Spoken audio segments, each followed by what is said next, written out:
Alléluia. Alors, je vais vous raconter une histoire. Derrière moi, on a la comtesse de Mimosa. Ça, c'est moi qui viens de l'inventer. Elle n'existe pas, mais peut-être qu'elle existe. Peut-être que le peintre qui a fait ce tableau, il a pensé à une personne. Mais moi, j'ai envie de raconter une histoire au pif. Vraiment que du pif. Rien de sérieux. J'imagine que elle, son nom, c'est la comtesse de Mimosa. Alors pourquoi la comtesse de Mimosa?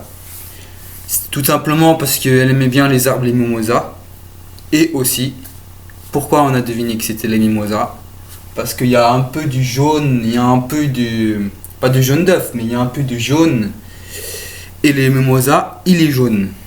Après, Moda. Vous ne trouvez pas que elle, on dirait un peu une musicienne donc Mimosa, ça me fait penser à Mozart. Mimosa, on aurait pu dire Mimosar, mais on s'est arrêté à Mimosa. Donc voilà la comtesse de Mimosa, une très grande comtesse du XIVe siècle après Jésus-Christ, dans la 6e ère du temps 4, c'est-à-dire avant l'Hégire. Voilà, et puis on remercie la comtesse de Mimosa pour tous les livres qu'elle a lus. On voit qu'elle a un livre à la main. Elle a lu plein de livres. C'est la 3e recordman du monde, du nombre de livres lus.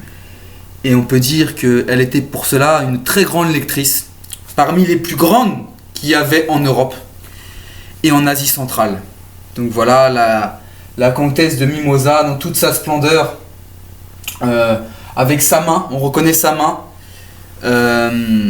Sa main qui est toujours un peu de travers comme ça vers la gauche, et c'est comme ça qu'on reconnaissait la princesse de la comtesse de Mimosa.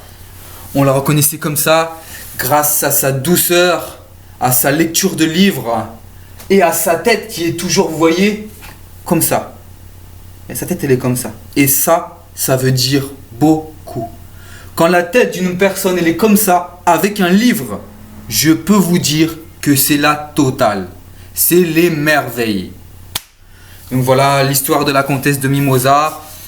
On aurait pu dire la comtesse de Mimosar, mais on s'est arrêté à Mimosa. Et Mi, pourquoi? Parce qu'elle faisait de la musique. Et que après Fa, c'est Mi. Donc voilà, on en revient toujours à la musique, au livre et à la tendresse de la comtesse de Mimosa. Donc félicitations à elle. Vraiment félicitations à elle. Car elle a su garder l'art antique et de ses prédécesseurs du XIVe siècle, de la 6e ère. Et je crois que c'est grâce à elle qu'aujourd'hui, tout à fait, que grâce à elle aujourd'hui, que la lecture de livres est aussi réputée dans toute l'Afrique de l'Ouest et dans l'Amérique centrale. Donc voilà.